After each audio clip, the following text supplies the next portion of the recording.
Alrighty then. So hey guys, sorry this video I've literally filmed this video I filmed it once, didn't like it, and then I attempted to film it again, and the lighting was wrong, and I just wasn't feeling well, and so literally this is the third time me filming this video. I'm actually filming this video and then the next one. So without further ado, here is my my Disney roll, whatever I'm calling it, for attractions, specifically Fantasyland attractions.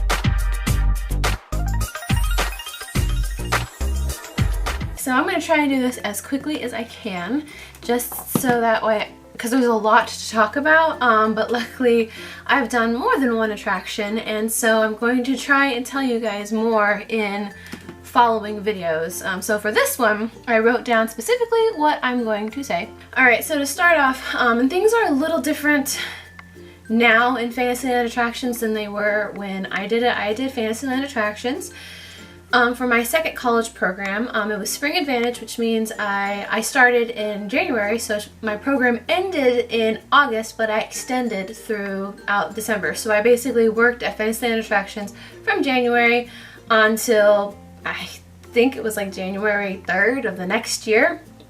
So pretty much a year. I worked Fantasyland attractions, and the way attractions is set up, it's your attractions, ultimately. Then you have, of course, a park, Magic Kingdom, and then an area. For me, it was Fantasyland. And then that is divided up into groups. And I worked in the castle complex, which the castle complex was basically Small World, Peter Pan, PhilharMagic, that whole area by the castle, all the way down to, I think Princess Fairy Tale Hall was the last one, because Winnie the Pooh was in a separate section. So basically the whole area, and then that area was divided into two, so you had Pan or Philhar. I worked in Philhar. And the Philhar complex was a theater, a PhilharMagic, meet and greet, Princess Fairy Tale Hall, and a ride, the Carousel, that they have like smack dab in the middle of Fantasyland. But first, before I go into that, I want to talk about how you can cross-train. Cross-training is a cool thing. You can't always do it. It completely depends on how Disney is hiring, depends on the managers, depends on how well staffed they are. But basically what that means is, as I worked in the Philhar complex, I could cross-train to work at the Pan and Small World complex, or I could cross-train to work at Belle, or Little Mermaid, or I know when I worked in Fantasyland attractions, the mine train had just opened up, and so they asked a lot of us who wanted to be on the opening team, and there were quite a few CPs who were in the same program as me, and they transferred over. Theirs was more of a transfer because they were on the opening team, but they still had their Philhar skills, so they could come back and work in that Philhar complex. So that's something you can do. For example, right now I'm working at the Great Movie Ride. I can cross-train to work in Frozen because we're grouped together. When I worked at the Launch Bay, I could cross-train to work at Disney Junior / Little Mermaid show because those were grouped together. So it all depends on where you're working. Also, Philhar, or the Fantasyland attractions, the areas have completely changed to what they were before. Like the whole forest area has completely moved around, and again, that completely depends on management and how well casting staff is, and so on and so forth. Farther above my head. Something you can also do in attractions is work what we call pack, basically crowd control, or fireworks. And the fireworks, basically, fireworks is a really cool thing that I suggest everyone in attractions should do at least once in their life. I was trained to be on the Wishes team, which I was very grateful for now that Wishes is gone. Sad day. But like, I got to do a lot of really interesting experiences. For example, I got to sit on the castle stage and watch Wishes. But basically, for hours for Wishes, what we ended up doing is taking clearing the areas out around the castle, and then like walking people out of Cinderella's royal table, depending on what time during the show it was, because certain times during the show it was safe to take them out the back, and other times it was safer, or they couldn't go in the back, they had to go to the front. Again, it completely depends on the fireworks show and how they have everything organized. I know with the new projection show at Hollywood Studios. That's changed at least 3 times since I've worked at Hollywood Studios. Oh, and then PAC. Parade control or crowd control is something that you may or may not, or you may be roped in whether you like it or not. I know during the holiday season, around Christmas time, I have something in my teeth. They deployed me, that's a proper word, they deployed me to, I think it was Tomorrowland Bridge. It's the bridge closest to Fantasyland. I think it's directly to the right of the castle, if you're looking at the castle. And I literally stood there for, I think it was a 6 or 7 hour shift, and I just told people to stay to the right, stay to the right, stay to the right, stay to the right all day. I thought it was kind of cool because I could hear the parade. I could hear, at the time, they had Cinderella's Royal Carriage coming around before the parade. I got to see the stage shows and see the fireworks, and that was kind of cool. But like, it's an extremely boring and sometimes long job. But I mean, there's that, and there's also, you can, I think, be cross-trained to actually work parades. Again, it completely depends. I know at Hollywood Studios we can cross-train to do that, but I know that's not the case for other parks. It completely depends on where you get placed and moved. Okay, so that's it for that. Now I want to do kind of a brief overview of the the jobs, I should say, positions of attractions cast members. This completely depends on where you're put, what your attraction is, how it operates, and how well staffed you are, to be honest. Every attraction is different, but every attraction is also very similar. So I know one thing that all attractions have pretty much are greeting positions. For greeting positions, you're going to want to know your area, like literally know your area like by heart. You're going to want to know where the bathrooms are, because people are going to ask you a million times, oh, where's the bathroom? Where's the bathroom? Where's the closest bathroom? You're going to want to know where popular attractions are, like with at the Great Movie Ride, it's where's Toy Story? Where's Toy Story? Where's Toy Story? Down that way to the left. And you're going to want to know where food is, the closest food restaurant, both table and quick food service. And you're going to want to know a good, quick, clear description of whatever your attraction is, because people are going to have like this much patience to hear exactly what it is, because they're either going to want to do it or they're not going to want to do it, and you can tell when they really want to know, like, what is this? I know when I opened the launch bay, they wanted us to go with this whole spiel of it's a celebration of all things Star Wars, da da da da da. That doesn't really describe what it is. It's a film and a meet and greet and a museum. And that's pretty much it. And a lot of times, that's all people want to hear, sadly. PhilharMagic. It's a 10-minute 3D show featuring Mickey Mouse and his friends. Simple, clear, done. Okay, oh yeah, you're also going to want to know height restrictions. Luckily, I haven't actually had to work an attraction that has height restrictions, but I know it is a concern. You're going to want to update, keep an eye on your wait time. The best way that you can give your guests and the other cast inside the best experience of the day, to keep an eye on your wait time. Know how long, like when the line's peeking around the door, or if it's at to where you are, how long is that exactly? You can find that out just from experience by asking fellow cast members. You're going to want to know what that is, and if it is longer than what's posted, you're gonna, now I know some areas you're not allowed to do this. I know when I worked at Fantasyland attractions, we had to get permission from the coordinators to update the wait time. At the Great Movie Ride, we can do it on our own. I think it was the same case with the launch bay as well. I don't know if that's a Magic Kingdom versus Hollywood Studios thing, but like I said, it completely depends on your area. But you're gonna, if the wait time is not accurate, you're gonna want to fix that ASAP. And if not, you're gonna have to be that annoying cast member. It's 10 minutes, or it's not 20 minutes, it's blah blah blah, whatever the time actually is, type of a thing. And kind of sliding into the next thing, flip cards. Flip cards, flip card, flip cards. I have wanted to shoot the flip card box so many times. Just take a blaster to it is what we used to say at the launch bay.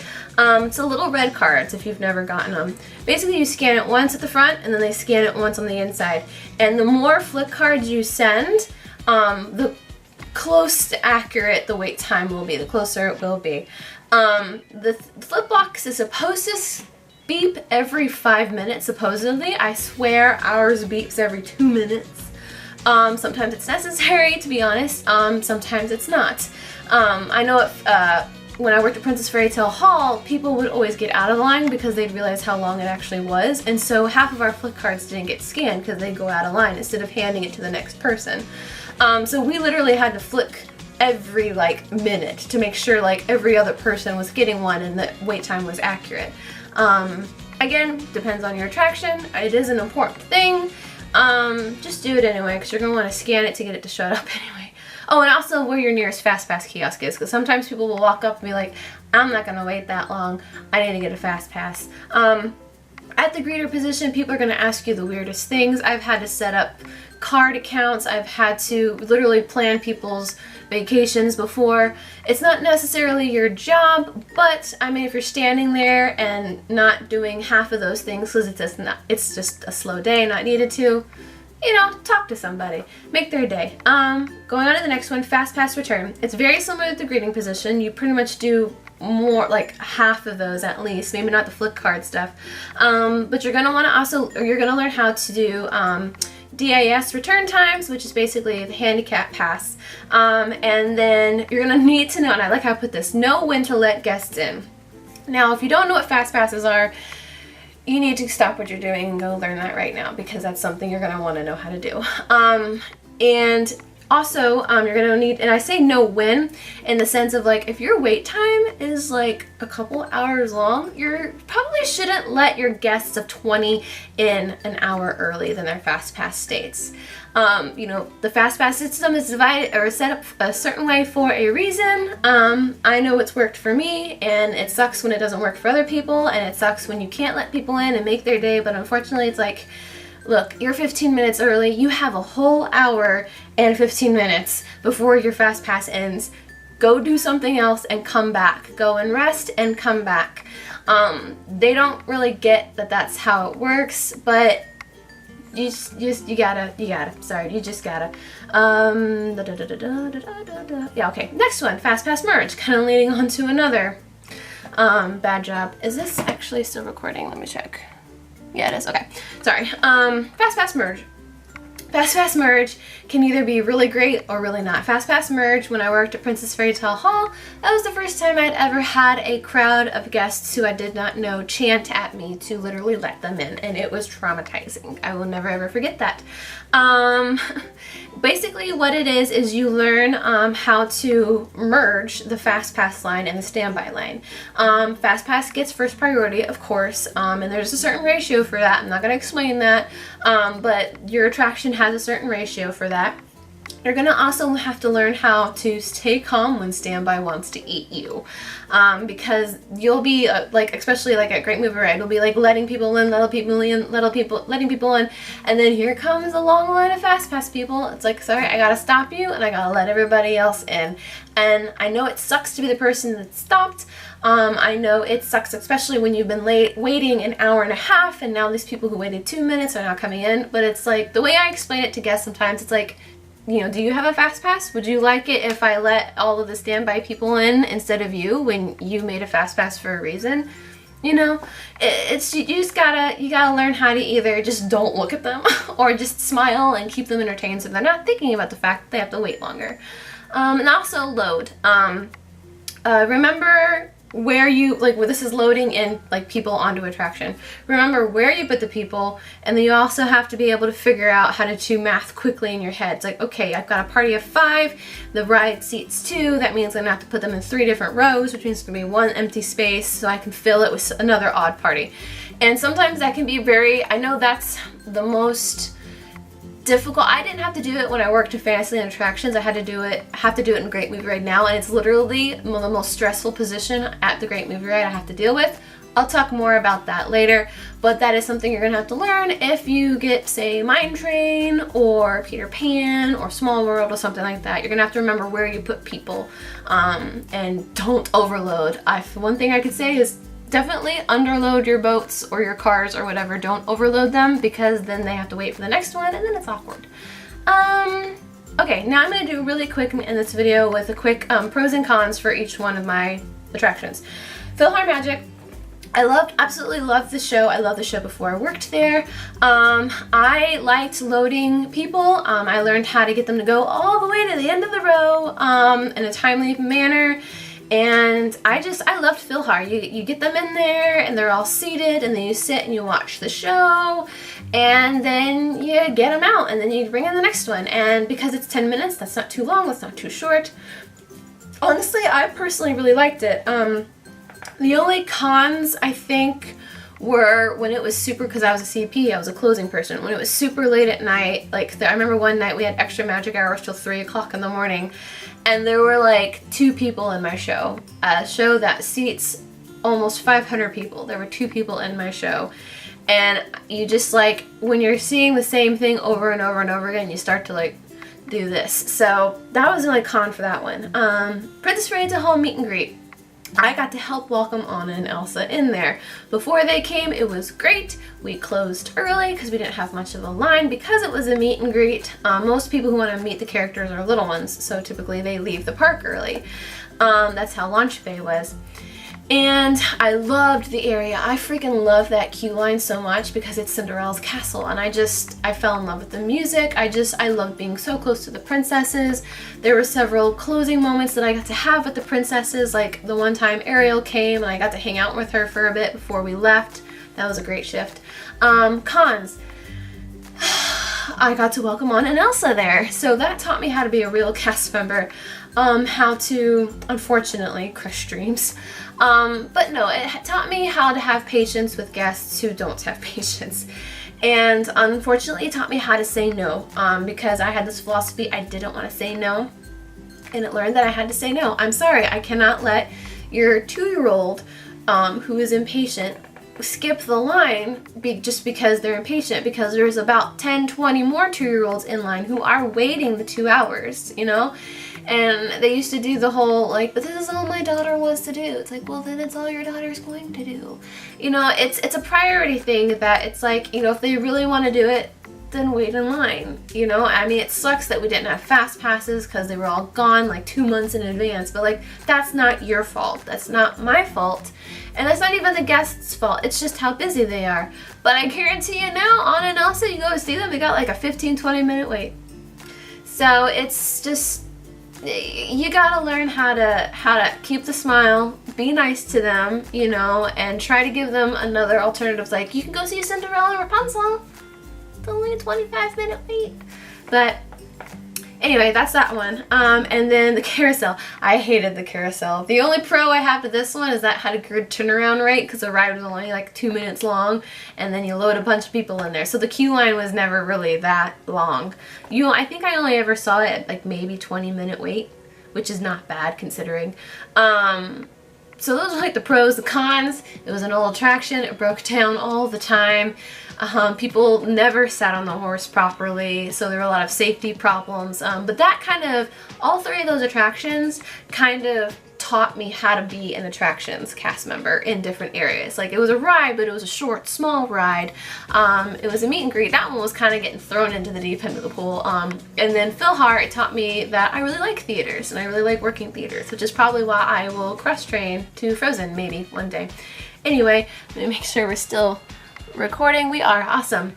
Thank you guys so much for watching. Again, I'm sorry this video took so long to actually film. I'm glad that I finally did it. I hope that this was helpful to you. Like I said, I've worked in multiple different attractions, and I still am a current attractions cast member. If you have any questions, please let me know in the comments below.